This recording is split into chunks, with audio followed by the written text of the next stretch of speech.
All right, everyone, and welcome to episode 101 of the Hunger for the Hustle podcast.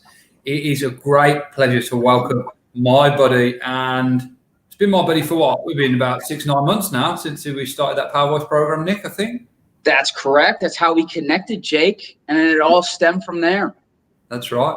And Nick is, like me, a man who loves to travel, like me, an entrepreneur, and like me, a hustler and a man who likes to take risks. So it's great to have you on the show, Nick. And let's start by just giving the audience a bit of background about who you are and what you do. Okay. Well, ladies and gentlemen, be prepared for one of the most ridiculous stories you're probably ever going to hear. How I initially showed up into Australia, how Jake and I were able to connect, how we were able to build that kind of common interest together. So my name is Nick Hefke. I'm 28 years old. I'm originally from Rochester, New York. I'm currently in Playa del Carmen, Mexico, where I've been here for about a week and a half. Previous to that, I was living over in the Gold Coast in Australia. I'm currently the owner of Ethical Solar Solutions in Miami, Florida. And we currently do residential and commercial solar installation sales. And, well, I'll let you take it from there, Jake, and I'll build from there. Well, how did you get started in business, Nick? That's what I would like to know. What was your first ever business and idea, and how did it come about, and how did you execute on it? Well, this is where it gets even crazier. So I'm going to just start from the beginning, okay? Because how it all kind of builds together, right? So when I was 19 years old, I was a student at a little private small school called St. Bonaventure University, which is a school of 2,000 kids in the middle of pretty much nowhere, New York. And I had met these two Kiwi guys while I was out partying one night. And they were like, hey, man, we run this kind of study abroad tour where you go to Fiji for 2 weeks and New Zealand for 2 weeks and you get college credit and it works out to be cheaper than what you're currently paying at St. Bonaventure. There's about 27 girls and 2 dudes, and, well, we think you would be perfect for it. So I'm like, sold, let's do it. So I go on this study abroad tour, 2 weeks in Fiji, 2 weeks in New Zealand. Now it's my last weekend in New Zealand, and I decide to kind of break apart from the group, and I go on to a weekend adventure to this little party town called Queenstown, New Zealand. Throughout my time over there, I'm at this hostel. I meet this Brazilian guy, and this is the first time I've ever really experienced a hostel by myself. And we go out partying. We're, 10, 15 drinks later. He looks at me, goes, Nick, I think you should move to Australia one day. And I go to him, I say, Mateus, where is Australia? He looks at me and goes, you've got to be kidding me, right? I'm like, yeah, kind of, but kind of give me a little bit better. I just kind of snoozed all of geography class when I was in school, right? So 2 months later, I'm back at home. I say to my dad, I go home, I tell my family, I say, Mom, Dad, Grandma, Grandpa, my entire family, I'm not going back to St. Bonaventure next semester. I'm selling everything I have. I've got less than $5,000 in my bank account. And I'm getting on a one-way flight to Sydney, Australia. Now, my dad, right, is a very traditional guy, right? Went to college, ended up getting a really good job, did very well, was very successful. My family before that, same thing, all looked at me and says, Nick, that's the dumbest idea we've ever heard in our entire lives. No, you're not doing that. Well, a little bit more convincing here or there, I decided to go and make that leap of faith. So that was September of 2012. I showed up to Australia. I spent a year over in Australia, traveling around, doing all crazy types of businesses, ranging from door-to-door sales to jetpack instructor to a travel consultant, worked at I don't even know how many hostels. I was a personal trainer. I mean, you name it, I probably would have tried it or gotten fired or, had some fun going or at least applying for it, right? So after that adventure, I decided to go to Southeast Asia for 3 months with my buddy who I'd met pretty much my second day in Sydney. And we're traveling on pretty much no money.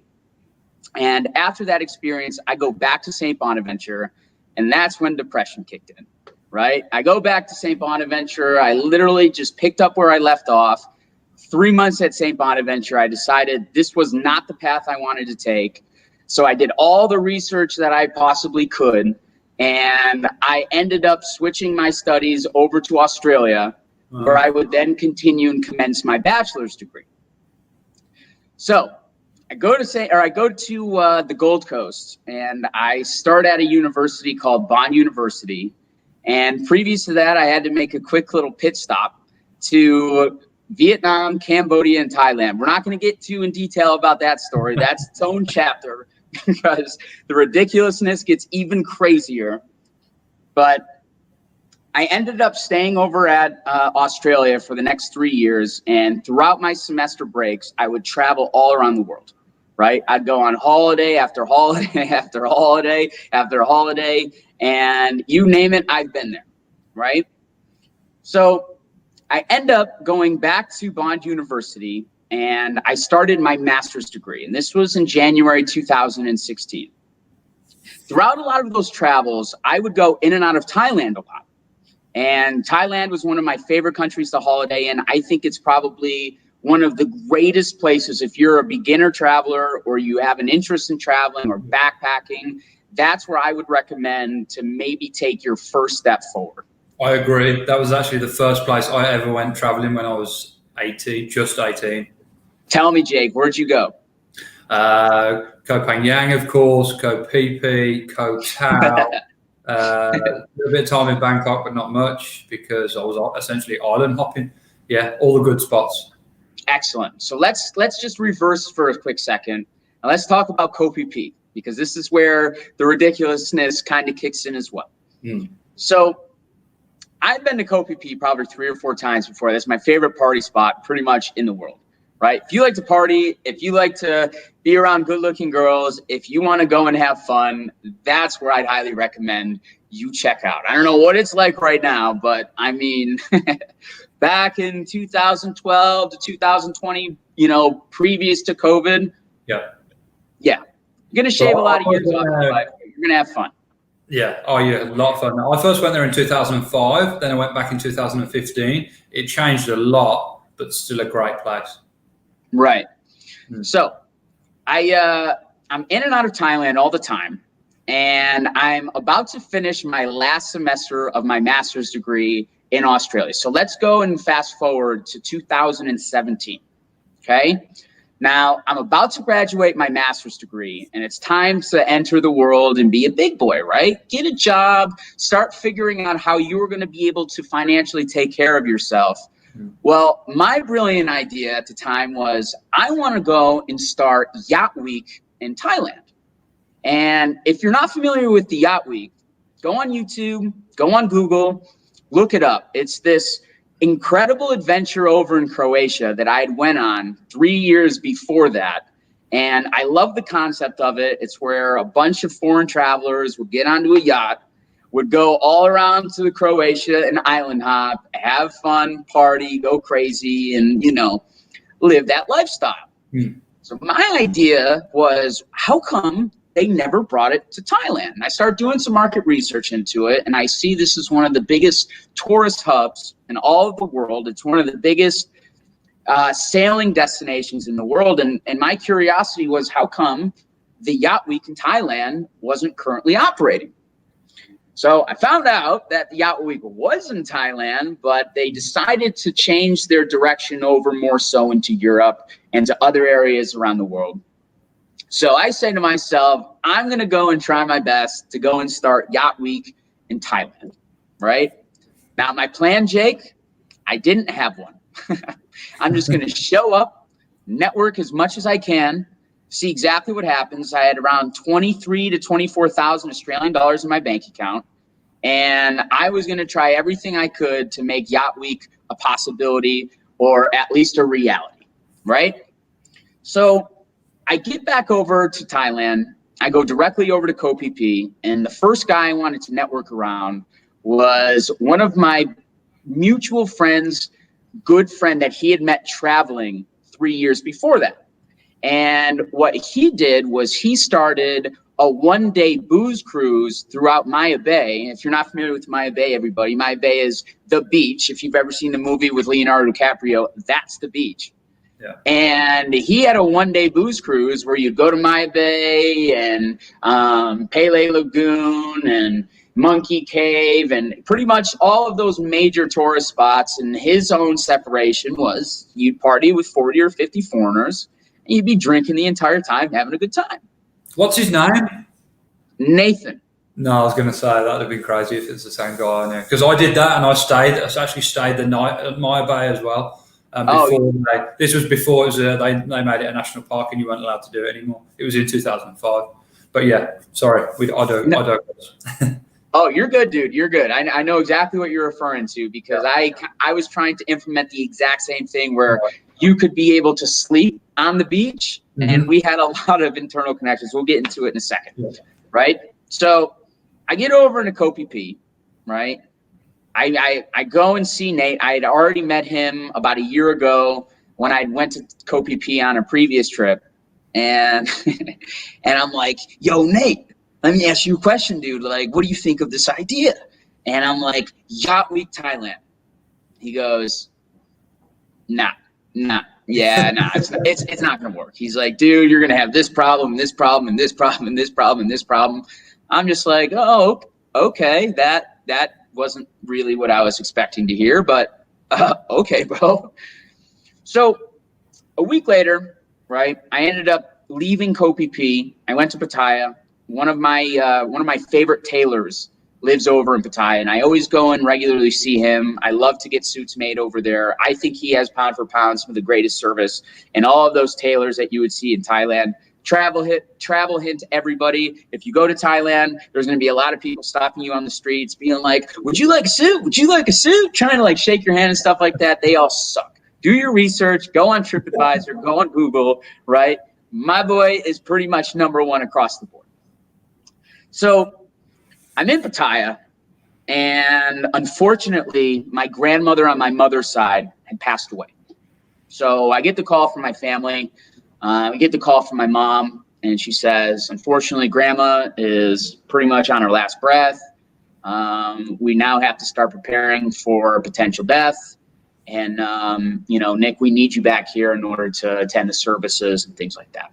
Right now, I'm from Rochester, New York, but my grandmother was living in Schenectady, New York, which is right outside of Albany, New York.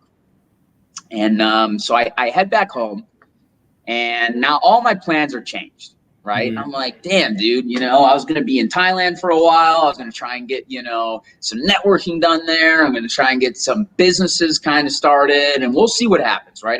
I'm the kind of guy that just shows up without a plan, sees what happens, and something crazy or ridiculous always stems from there. So, go to my grandmother's funeral. I see my cousins. I see my family. I spend around 3 to 4 weeks there. And I have a new plan, right, where I decided that I was going to go back to Australia, and I was going to go and attend my master's degree celebration. And I was going to go to Australia and then back to Thailand, where I was going to go and do a Muay Thai camp because I was just starting to get involved in martial arts. I was really interested to start fighting over in Thailand in Muay Thai. So I wanted to go and do a 3-month camp up in Chiang Mai. I'd already picked the gym out that I wanted to check out. So that's what my initial plan was going to be. So I booked my flight. It was supposed to leave from New York City, connecting over into China directly to Thailand, to Thailand. And then I was going to take a cheaper flight to Australia. You could take AirAsia for 200 Aussie.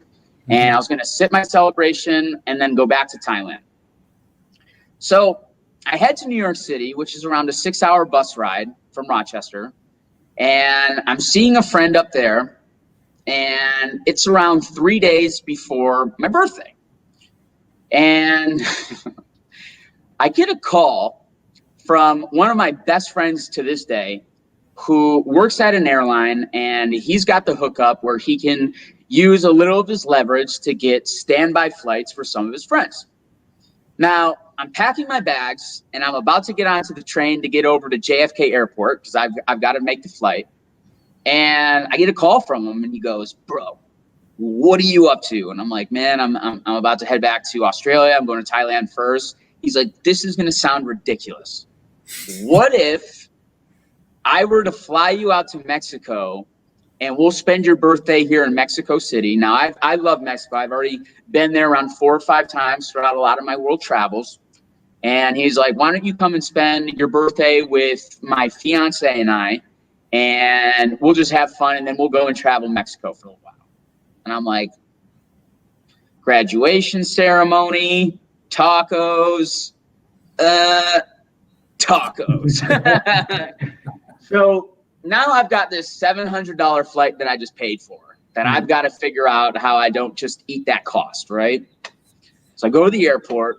I go and fake like this stomach virus. I basically fake COVID in the airport, right? And one of those little travel hacks that I found is if you go to an airport doctor and you can pretend that you're sick enough, or if you are actually sick enough, then they will give you the, hey, here's your get out of work pass, basically, so that you can go and change the date later on over in, for a separate day. Yeah. So I go to the doctor, right? Absolutely ridiculous, right? But somehow, some way it works. So I get the note. I change my flight. He gets me on that standby flight immediately. I head over to Mexico City. We start hanging out. We're going all over the place, right? We're traveling to one town to the next on a bus. I'm in Acapulco. I'm in Guadalajara. I'm in Puerto Escondido. I'm in Oaxaca. And now I have to head back to Mexico City to go back to New York to get on that flight that I'd already booked. Yeah. So remember that buddy I was telling you about over in Kopipi who had that one-day booze cruise? Yeah. And he sees that I'm in Mexico, and he goes, hey, bro, I'm in Costa Rica right now, and I'm going to be traveling around Costa Rica, Panama, and Nicaragua. One of my really good friends at the time had a hostel over in Nicaragua, and this was the mutual friend that he connected me with. And he's like, let's go and hang out with him and go and travel. And I'm like, but dude, I've got this flight that I just postponed. And he's like, dude, just do exactly what you did before. Yeah. So I'm in Mexico City Airport, and now it's round 2 faking COVID, basically, 2017. And long story short, I'm able to move that flight back again another month.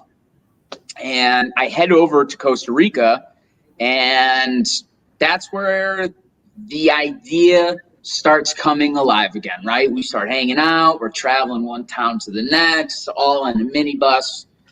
Now, we're in this little town in Costa Rica. It's called La Fortuna, right? And if you like coffee, Jake, this is some of the best coffee you can find on earth, right? It's got like sick volcanoes and waterfalls. It's super dope. So we're blind drunk. We're in the back of a minivan, basically. And I'm just like, Nate, dude, got we Thailand. Come on, dude. What do you think? And he goes, you know what, man? I've given it a little bit more thought. I had another buddy who gave me the idea a couple years ago. Unfortunately, it never progressed. But the more I think about it, I don't know if we'd be able to pull the exact same idea as the Yacht Week in Croatia, but what if we were to basically do an extended version of my booze cruise, right? And I'm like, yeah, I don't like the sound of that, Nate, right? Like, now we're talking. So, our brains start working a little bit more. His network starts kind of getting involved. He starts kind of getting some light bulb moments. And the next thing you know, we're like, dude, let's give it a try, right? So the new plan was a 7-day, 6-night island hopping cruise on a yacht. It's around $800 to $1,000 where you get pretty much all of your meals provided, wakeboarding and tubing. You visit 13 islands. You party in a new island every single day. You've got 2 nights where it's kind of rest night. You visit all the major attraction areas that you would have to have either hired a little, what's it called? Like a long boat over in Thailand to be able to get access to. But we gave the service where you can basically visit that on a yacht and take our little dinghy over to those islands. So we start progressing, we start really putting our brains together. And I said, okay, dude, new plan. I'm going to head back to New York, right? We go to Panama and I fly back to New York and I get on that flight over to Thailand. I'd missed my I skipped my graduation. And the new plan is I'm going to head up to Chiang Mai. I'm going to do a 1-month Muay Thai camp. And at the time, Jake, I was helping a TEDx event over in Sydney. It was TEDx UNSW, organized the event, and I was bringing a prominent speaker to the table. So I don't know if you're familiar with a guy by the name of Tim Sykes. Does that ring a bell at all?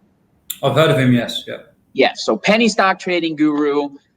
We had connected when I was trying to start my TED Talk over in Bond University in the Gold Coast. Unfortunately, things never went forward. So I connected with my buddy over in Sydney, and this was at a university that I'd spent a semester. That's a total different story in itself, ridiculous beyond ridiculous. And I was like, hey, man, I'm trying to bring Akon and Tim Sykes over to a TEDx event. Tim's already given me the verbal yes. Akon, some of his representatives have given me the verbal yes. And here's all the, information to prove it. So the plan is go over, do the Muay Thai camp, go back to Sydney, go and attend the TEDx event, make sure that all goes well. I met Tim. We had a good time. We had a good weekend together.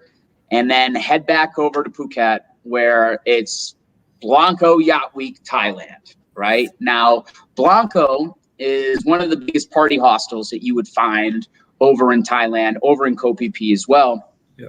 And Blanco Boat Party, I don't know when you were out there if that was still going on at the moment, but that's basically how we got the name. So 4 months later, right, we've got this entire journey blueprinted, right? And we've got 2 months to do all the marketing, do all of the, reputation management, basically build all the brand recognition for the company and try and fill at least half our boats that year in order to make this thing actually work out, right? And So what year are we now? This is 2017 still. 17 still, yeah. Man, that was a busy year for you. Right? So I'm living out of Thailand, basically. I'm living in Koh Phi Phi, right? And again, we have everything against us, right? We've got the odds against us. This isn't supposed to work out. Just think about it, right? I'm an American citizen. He's Aussie. We've partnered up with some very prominent Thai guys who've got some serious connections alongside the Ao Nang, Koh Phi Phi area. And next thing you know, we've got 2 months to basically get this thing started. So we do a test trial. The test trial went really, really well, in my opinion anyways. We had headache after headache after headache, but exactly what are you going to expect? It's your first time ever. And long story short, we were able to launch a few boats that year. And then I had to go back to Australia in order to accept my 2-year postgraduate work visa. And in order to continue living abroad and living in Australia where, investing in a master's degree over in Australia made sense to me, was the possibility of getting a permanent residency visa afterwards. So Australia basically says, Nick, you got to come here. You've got to work as a marketing specialist for 2 years. You can't start your own business. You can't be a business owner. That's considered volunteer work. You have to have at least 2 years, 20 hours worth of experience. Pay slips, can't be your own company. And if not, then unfortunately you get that 2-year visa and then it's see you later, buddy. Mm-hmm. So I'm doing a majority of the marketing. I'm trying to do a majority of the sales, all from the Gold Coast. I connected with some of the top travel sales companies in the world, especially within that region.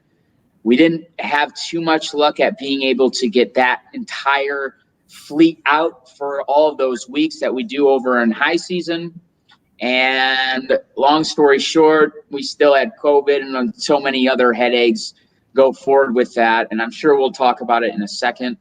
But that was my first business idea I've ever had, Jake. And I'm sure you're going to have heaps of questions. Wow. That is just, what a story. What a story, man. It's just crazy. 24 years old, dude. Right? Yeah.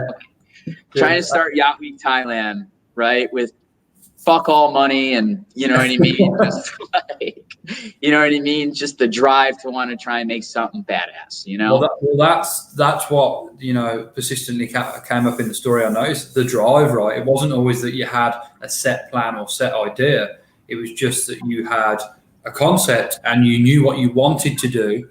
And I think sometimes when you're going into new things, it's like, I know what I want and I know what the end result to be. I don't know how all the parts are going to connect together along the way to get it to work, but I have the vision and I have the concept and I've got the drive. And well, for a person like you, you've got the connection, or at least the ability to make connections very quickly. And I think that's a really important thing, particularly if you're in a foreign country, you know, because you're going to need some local assistance, some local knowledge, and yeah, just some local backing really as well, you know.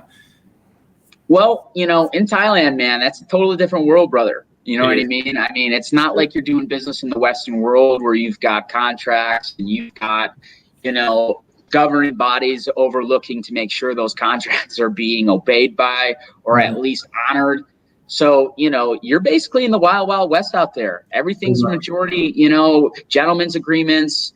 You know, being a foreigner in Thailand, you know, I'd be lying to say that you aren't a target, especially to some of the local community. You know, it is kind of still third world out there. I would argue it's more second world.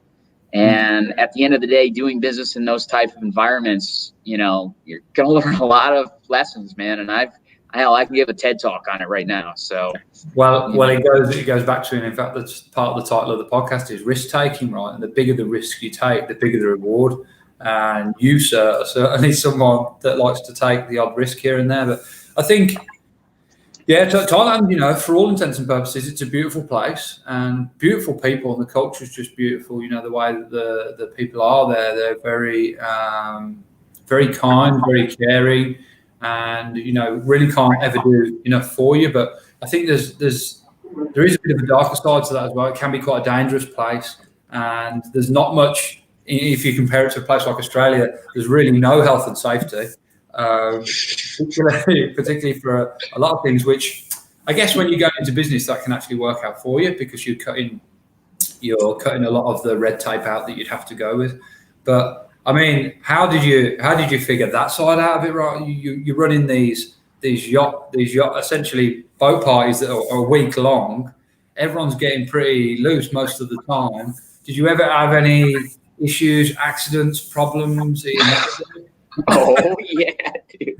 I mean, we made sure that we hedged all of that as well. For example, we had a requirement in order to even be able to come on board with us, you have had to at least invest in health insurance to travel insurance previous to it, right? So we wouldn't let anybody on board who didn't have travel insurance. Unfortunately, that was one of the absolutely non-negotiables in order to be able to enjoy the experience. But at the end of the day, man, you're still in Thailand. You're still dealing with, you know, demographic of 20 to 31.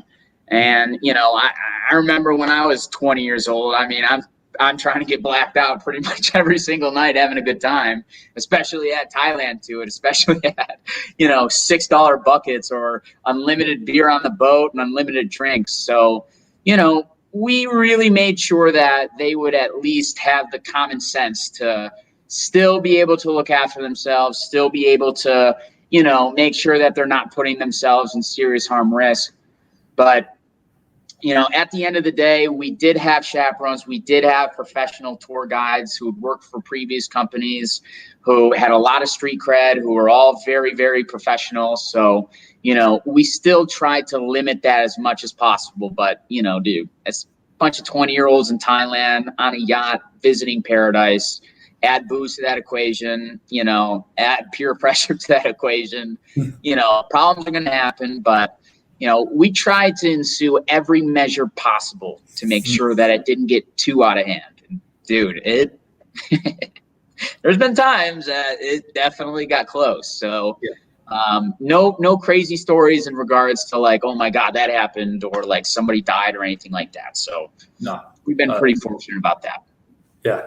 And you mentioned that back there, Maya Bay, which for anyone that's watching who doesn't know, Maya Bay is where the film The Beach was filmed, and that the starring Leonardo DiCaprio. And I first went there it was 2005, the first time I went there, and there really wasn't many people there. And at that time, it wasn't so protected as it is now. Now it's like a national park, and even the marine life there is also protected.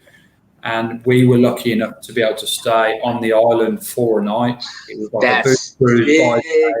That's sick. That was the first time I breathed fire with kerosene. And as you can imagine, I woke up the next day feeling quite and I had this kerosene taste all in my throat. It was horrible. But just a great time. And then I went back. I remember going back in 2015. I didn't actually go back to Maya Bay, but I went to a small island called just off Koh Phi Phi. It will come to me in a minute. But I was aware it had changed a lot. You know, there were a lot of resorts popping up. A lot of Koh Lanta, Koh Yanoi. Any of those ring a bell? Relay. It was off. It will come back to me. Nah, it will come. It's all good. It's all good, brother. I went back to this spot, and it was, there was resorts that popped up all along the beach, and I was like, wow, the last time I was here, it was just shacks on the beach, little huts on the beach, and a couple of bars.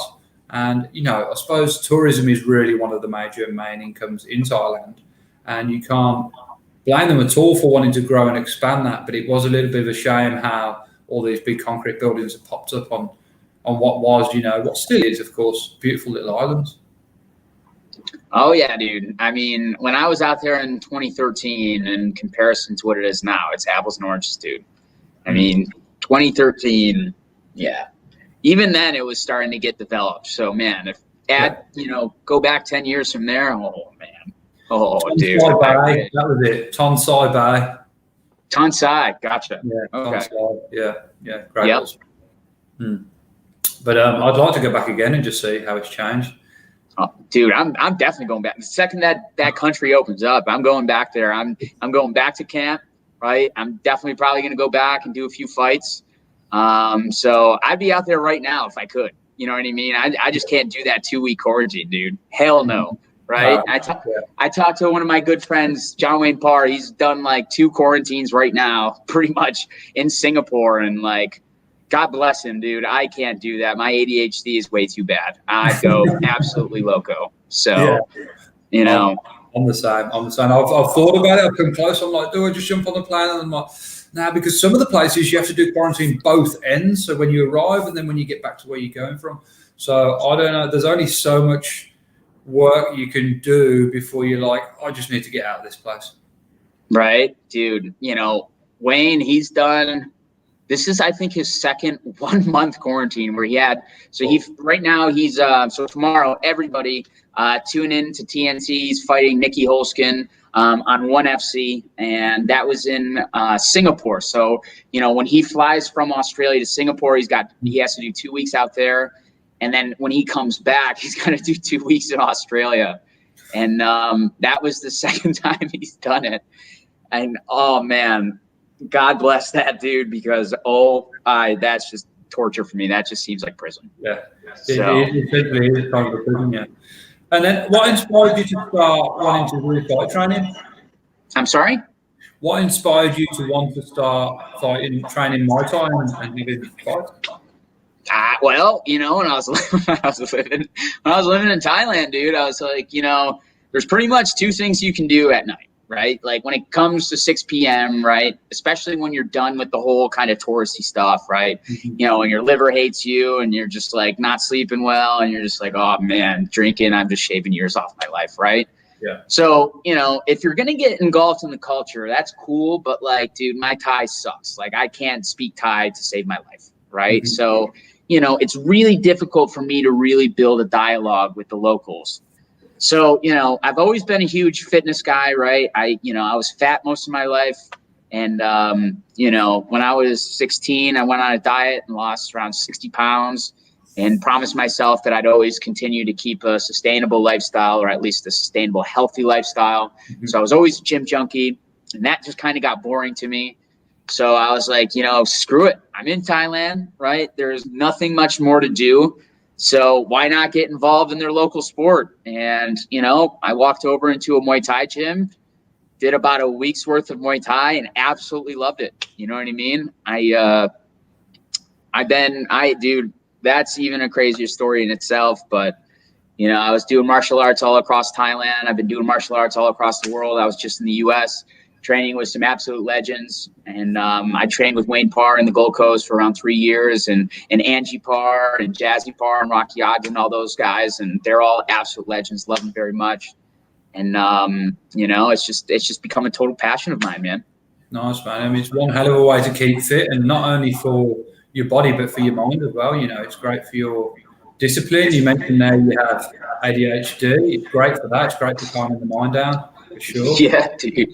At the end of the day, man, you know, Muay Thai, it's a challenge. You know, that's some of the beauty that I love behind Muay Thai, is because, you know, I was never an actual natural in Muay Thai. You know, I had to really change up my entire body structure, basically, right? You know, I wrestled a little bit in high school, and, you know, I weightlifted for 10 years, and, you know, I'd always kind of be, you know, pretty stiff. And in Muay Thai, they have a saying of fighting stiff, where, you know, you've kind of got to really shave down your muscles so you can turn your hips over correctly, and, you know, you can be able to check kicks and be able to block correctly without, you know, getting hit in the sternum every single time. So, you know, I always had those challenges in front of me, and to be honest, man, I was just inspired by guys like Wayne Parr and Boss Rutan and Jason Park and heaps of other legends that I've met throughout my travels. And, you know, it's just saying, screw it, man. Let's just go in there and test each other, or test yourself and see what happens. You know? That's the beauty of trying new things, right? Because you try new things, you put yourself out there, you put yourself in a place of challenge, of discomfort, you know, of not knowing, am I even going to like this? Am I going to enjoy it? But sometimes something clicks. And for you, you know, there is Muay Thai, and then you found then a new community of people. It's like recently I've started doing some dancing, some salsa dancing, and now I'm like, I'm okay, still pretty rusty, kind of 6-7 weeks in. But you've got a community there. You can go anywhere in the world there. You know, you can jump into a fight gym. For me, to go to salsa club, and, you know, you've got a new community of people that you can rock on with. Jake, for the love of God, get good at salsa and then go to Colombia. You're welcome. That's what my teacher told me. Yeah. I've tried salsa dancing all around my travels in South America. Every time I do, they're all just like, yeah, he has no idea what he's doing. Right. And I just look dumb as hell. Right. But if you can get good at it and you go to Colombia, you're going to have fun. You're welcome. I'll show you where to go, dude. I'll show you where to go. Notes taken. Now, so we were kind of looking at 2017, 2018 there. Let's fast forward to, you know, kind of today, 2021, because I know now you have your own solar company. At the moment, You're out there in Mexico. Wise decision getting out of the States. But how did that business come around? I know there's a particular story. You mentioned Akon back there and trying to get him at a TED Talk, and I know you work closely with one of his partners now. I know that story, but these guys don't, and I'd love you to share it. All right. So how I got involved in solar, right? Kind of, we're going to have to reverse back a few years, right? So I'm just trying to think. I think this is going into 2018. 2018, I'm pretty certain. It was 2016 going to 2017. I'd have to go back to my Instagram, right? So it was my second last semester over my master's degree. and I've been traveling heaps, right? I was kind of like trying to find new things to do. So one of the aspirations I was bringing to the table was I really wanted to start a TEDx talk. And basically the reason why I wanted to get involved into the TEDx talk was, imagine you're about to graduate, right? Imagine you're starting to look at the graduation, kind of like time to be a big boy time, if that makes sense. Yeah. And a friend of mine and I kind of wanted to test the waters to see, what if you were to build your direct network by offering a sense of value to people that you might look up to, people that you might potentially want to have as a professional connection, or maybe do some things professionally together, or at least maybe just see what happens and see if there's an opportunity that stems from it. So I reached out to pretty much all the people who I was at least interested in, or at least I looked up to. And I wanted to offer them the opportunity at gaining a new sense of exposure by utilizing the TEDx platform. So, you know, I was at Bond University, and the Gold Coast sells itself. It's one of the most, you know, badass places in the world. It's one of the most beautiful places that, you know, I've seen throughout all my travels. Bond University is an awesome school. It's an unbelievably presentable school. And I had already spoke to the vice provost there, who was a very dear friend of mine. And, you know, he was on board to see if this is something that we could potentially bring, where, you know, we can bring some big names over to Bond Uni, especially within the TEDx, you know, brand in itself. It's like, you know, I think this would be a grand slam home run. So imagine trying to get a guy like Les Brown, right? Let's just use Les Brown as a, you know, an example here, right? Now, imagine you don't do your Find Your Voice program or any of that crap, right? And let's say that you are just an average nobody. How would you try and get Les Brown to speak at your TEDx event? What would be an idea that you would stem up, Jake? I would try and connect with these people, you know, because the person themselves isn't always that accessible. But if you find out who they work with in their team, get in with them, that's often the best route to get to people of big notoriety.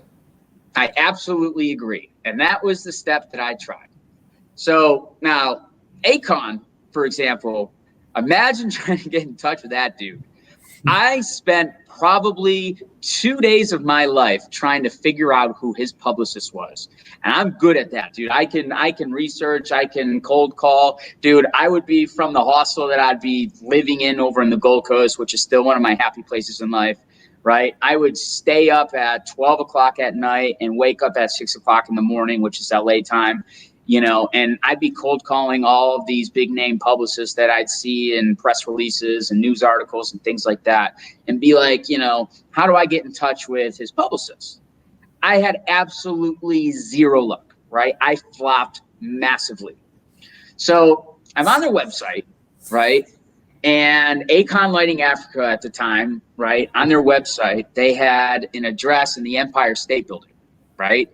I would call their phone number every single day and nobody would pick up, right? So finally, I said to myself, you know what? Fuck it. I'm already heading over to the U.S. Every single year. I'd go home and see my parents for Christmas, see my family, spend time with them.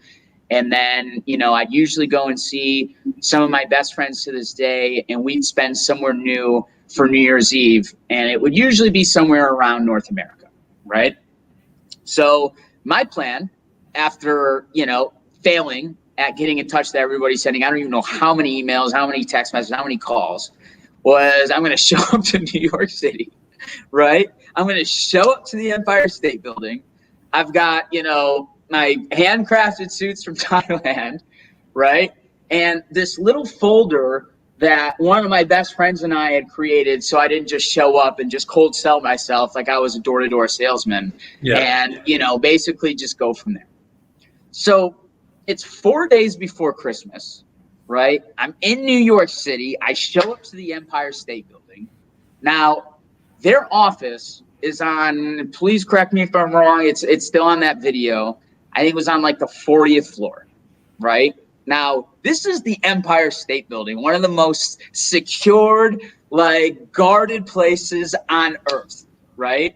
So I've got to try and convince the security guards and, you know, the receptionist downstairs to let me go up to the 40th floor and basically go and just see what happens, right? So I'm downstairs, right? I'm in my suit. I've got this little folder with me, right? That basically just says like TEDx on it. And it's a picture of me and like, you know, the university, right? I had more to work with than what I usually have when I'm trying to get shit done, right? So long story short, you know, I say the right stuff, right? I present my best self. I'm just hitting every jumper, bro. In front of this lady, I'm just hitting my jumpers. And she's just like, okay, well, you know, I'm just going to call the secretary up at the 40th floor because I was like, yeah, you know, they're expecting me, right? You know, I talked to this person and I'm supposed to have a meeting with them. Like, you know, I'm in my best suit and I've got my paper right here. And they're just kind of looking at me like, yeah, okay. Right. So she gets on the phone with them. I'm just like, oh, fuck, dude. Right. This is going to flop bad. This is going to go bad. So she's on the phone. Now I'm just sitting there like, yeah, doing everything I can. And then finally she hangs up, prints off this ticket and gives it to me. And I get in the elevator and start heading up to the 40th floor. Right. And then that's the video I sent you where I'm just like, oh my God, it worked. Right. Yeah. So I'm in the elevator. I show up into the 40th floor. Right. And it's an office with an admin right there. And I go up, present my best self, right? Hit my jumpers again, right? Boom, boom, boom. And she gives me a phone number. I was like, okay, this worked out. This is working out better than I thought. Like, I thought I was gonna get arrested. You know what I mean? Like, this is kind of crazy. Things are going well. So I get this phone number, right? And I cold call this number, and this dude picks up, and his name is Bokar. And I introduced myself. You know, I'm presenting my best self to him over the phone. You know, he liked my vibe. He liked the way I sounded. He liked my idea. He's like, TEDx. Oh, dude, that's awesome. Like, that's something we could probably work with. So he's like, Nick, why don't we go and have some lunch? I'm like, sold, right? So him and I go and have lunch. We become buddies, right? Still friends to this day. And we're talking. I'm telling him the idea. I'm telling him about the Gold Coast. I'm telling him about my travels. I'm telling him about all the crazy shit I've done. And he's just like, I'm going to go to Akon and talk to him for you, right? I was like, sounds great. Like, let's see what happens, right? So he goes, Nick, I'll talk to Akon for you, and then we'll get back to you, right? 1 month goes by, 2 months go by, right? We're staying in touch. And then finally I get him back on the phone. He goes, hey, man, unfortunately, I've decided to kind of, you know, change my career path. I'm going to be exiting Akon Lighting Africa. I'm moving on to something different. I still have good connections with the boys. But, you know, I will pass you on to his, you know, or the lady who takes care of all of the speaking engagements, right? So I get in touch with this lady, right? Tell her about the opportunity. TEDx UNSW, right? Tim Sykes. We had a huge like X Factor singer who was coming over there. Like the event was badass, right? And it was expected to be super badass.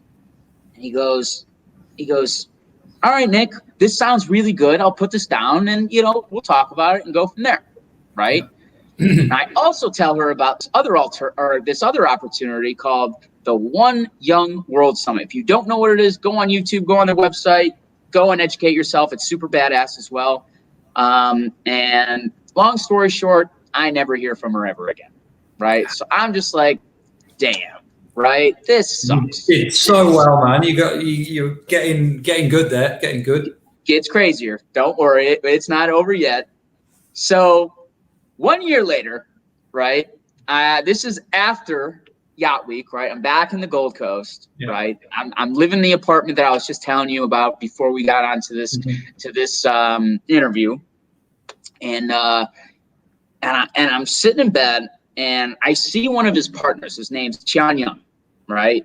One of my best friends to this day. I love this guy with all my heart, and I see that he's in Thailand. Right. And he's doing some stuff there. And I'm like, oh, man, he's going to all the like tourist trap places. So I'm like, I just comment on his photo. I'm like, go here, go here, go here, go here, right? 10 minutes later, I get a direct message from him, and he's like, dude, I just looked at your Instagram, and what the hell? Like, dude, your Instagram is sick, right? So I'm like, thanks, man. Like, huge fan. Think you're a legend, all this stuff. So we connect over there, and he has no idea who I am. Yeah. No clue who I am, No clue. right? So I start giving him some advice on where to go in Thailand, what to do, what not to do, which gyms are awesome to go and train at Muay Thai, which gyms to totally avoid if you just want to be around foreigners.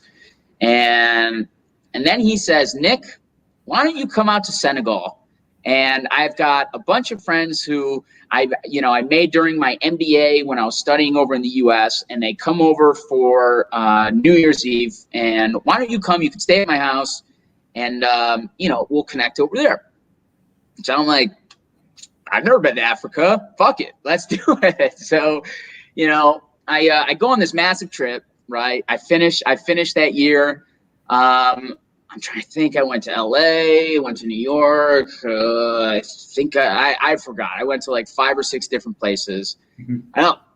LA, New York, and then Senegal, and then back to New York, and then Dominican Republic, then back to LA, and then back to Australia. So I'm over at his house. I'm hanging out with Sean, and him and I create this friendship together. And again, still to this day, good friend of mine.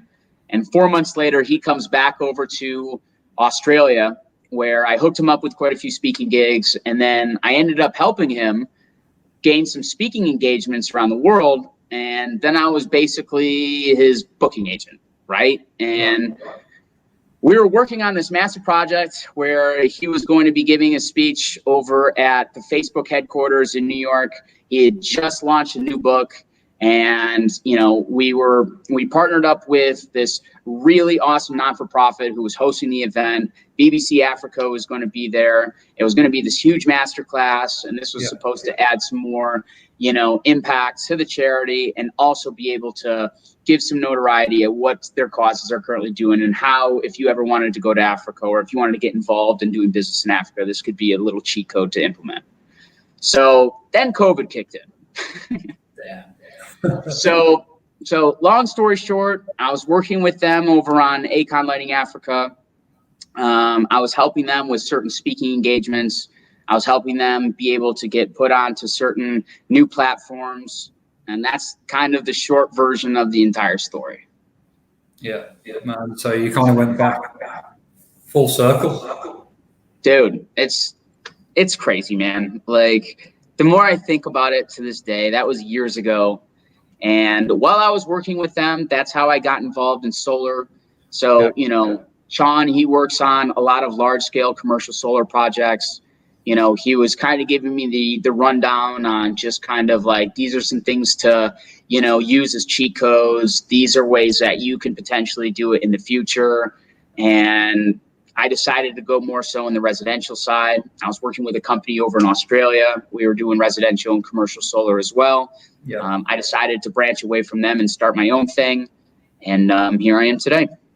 Yeah, and solar's huge. It's just growing everywhere, all over the world. It's definitely huge here in Australia. There's even some parts of Australia that have converted completely to solar energy now, and they don't, they're kind of off the grid, so to speak, with regard to solar.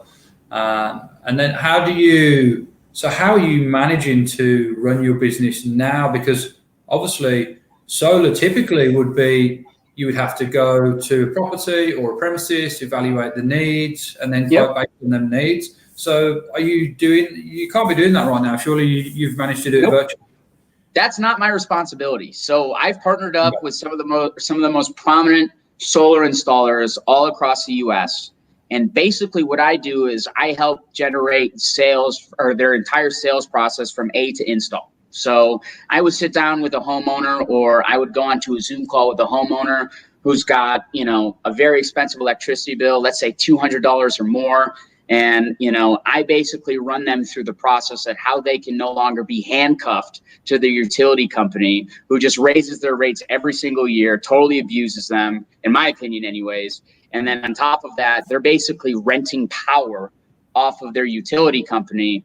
And then I provide a new solution where they can make immediate monthly savings by investing in a solar system for their own home, where they can take advantage of some serious, generous tax benefits, both at the state and federal level here in the United States, depending on which state that they're currently living in. And then basically, once I run them through them, give them more of an informed decision on what they would think would be a best alternative for them. Then once they decide to move forward with that, then my EPC network goes from start to finish from there. So they take it on from there. They go over to their home. They do a site inspection to make sure that they even qualify in the first place, assuming they do, right? Making sure the roof is going to hold the system for at least 25 years. It's not shoddy and it's not going to, totally break their roof or, ruin the structure of their home or things like that. Once they get the okay from there, then our partners would go there and actually complete the install. And, here in the United States, brother, especially if you have an electricity bill of, 150 to 200 or more, I've seen some as high as 500 to 600 a month, and it's just going to keep climbing from there. Solar is an absolute no-brainer because it doesn't cost you a dime out of pocket, especially if you finance a system. And then usually what happens is your monthly payment on your solar loan will always be less than what you're currently paying to the utility company. And on top of that, they get an investment tax credit. So, depending on how large the loan is or however they decide to finance it or however they decide to purchase it, if they do cash, then you can get at least 26% directly sent to you over as a tax credit. So, you get to kill two birds with one stone. It's a no-brainer, man. It is a no-brainer, and you actually get to take control of your energy bills instead of just, like you said, all these power companies, their bills are just going up and up and up as natural resources get less that they use for the big power plants and stuff as well. And also there's a green energy side to it as well. That you're taking the energy from the sun instead of, burning natural resources all the time. So there's a little bit of feel-good factor for that. This is what I say. I mean, basically throughout my sales process, right? I mean, I only basically recommend solar if they're going to be able to get a 100% offset, right? Obviously, if you invest in a system and you don't get 100% offset, then you're still going to have a lower monthly cost for power. But if you can get 100% offset or even more, right? I try to get 110 to 120, depending on which state that you live in, right? Then basically I say, hey, Jake, if you were a homeowner, would you rent your home? No, right? That's a stupid question. No, most people wouldn't. They want to own their home, right? Yeah. It's just like with power, right? Why are you renting power from your utility company when you can own your system and you can have a fixed monthly rate every single month, right? So, why go ahead and gamble with high electricity bills that can go up and up where, especially if you have kids, especially if you have large size homes, at the end of the day, it's like, hey, don't you want to run your AC as much as possible and, charge your car without any problems and, have the ability to basically keep your lights on if you like, with having peace of mind that you're not going and creating more carbon footprint and you're doing it in an ethical fashion? It's just like, I sell financial savings and peace of mind. I like to sell the idea of having a fixed monthly payment opposed to the whole, hey, it's out of my hands and the utility company can put all these other little crazy fees and things like that. I can give a TED talk on just the ridiculousness I've seen in the industry here so far. Yeah, for sure. Now, one question I always love to ask everyone on this podcast, and it's just a great question because you just get so many different answers every time because of it's a question really that is based on everyone's perceptions and ideas and experiences. But that question is, how do you define the word hustle? Evidently, you have a lot of it. You've told stories there about being in a lot of these situations where you've had to find that drive and that ambition within yourself to carry out your vision and push forth and make that vision a reality. But how would you define the word hustle and what's driven your hunger for it over the years? I guess my definition of hustle would be, what are you doing that separates you from everybody else? What are you doing that other people are afraid to do or too lazy to be able to do, right? Hustle for me is when you're tired, when you're, feeling like it's time to just quit and throw in the towel, that you just keep pushing forward, right? if you're just sitting there and just constantly living at the whole what's comfortable lifestyle, then in my idea, you're not a hustler. My idea of hustler, my definition of hustler is being able to keep pushing and pushing and pushing, especially when times are rough, brother. I'll leave it at that. Yeah, no, I think that's a good and fair definition. And what would you say is, I'd love to actually know, man. So, what are some of your goals and your aspirations for the future? Like, what's next for Nick? What's happening next? Well, I want to use my solar company to try and create a positive impact in areas all across the world. That's my dream, man. I've traveled around the world. I'll keep traveling, right? I'm a nomad at heart. I'll always be a nomad at heart. But, I want to allow my company to be successful. If it's in solar, if it's in any other type of, enterprise or any other type of niche, I want to be able to use that where I can start implementing some good, or at least adding value to people's lives who struggle to add value for themselves. I like to be able to help people as much as I can. That would be something that I could be able to smile at 30 years later, and I'd be happy with. Man, I love that, and I really share that with you, and I think that's why we align so much. That's actually why I do the podcast, to add some value for people, and it's no surprise that we're both here sharing it today. So I really want to thank you for your time with me, Nick. It's been awesome. We could have rolled this out for 2 or 3 hours easily. So to that point, I reckon we should get you back on the show again at another time if you can. I've got stories for days, Jake. Yeah, I know you have. Appropriate enough for your podcast, So. Stay online afterwards, and we'll get some of those inappropriate stories off camera. But absolutely. If Nick, if anyone wants to connect with you, where's the best place to find you online? Probably Instagram or Facebook. That's where I still stay connected to a lot of, my buddies all across the world. And, don't be surprised if you see me in another area or, another country, even though it's COVID. Dude, I'm still all over the place, man. I'm in and out of the States a lot, especially for work. But, I like to base out of Mexico just because I love Mexico. And I'm a one-way flight pretty much both territories that I'm currently selling in and currently representing. So, yeah, guys, awesome. Don't be strangers. Love it. Thanks for listening, everyone, wherever you've been listening from across the world. If you got some value from the episode, please share it with your friends because they might too. Stay happy, stay healthy, and keep on hustling, folks.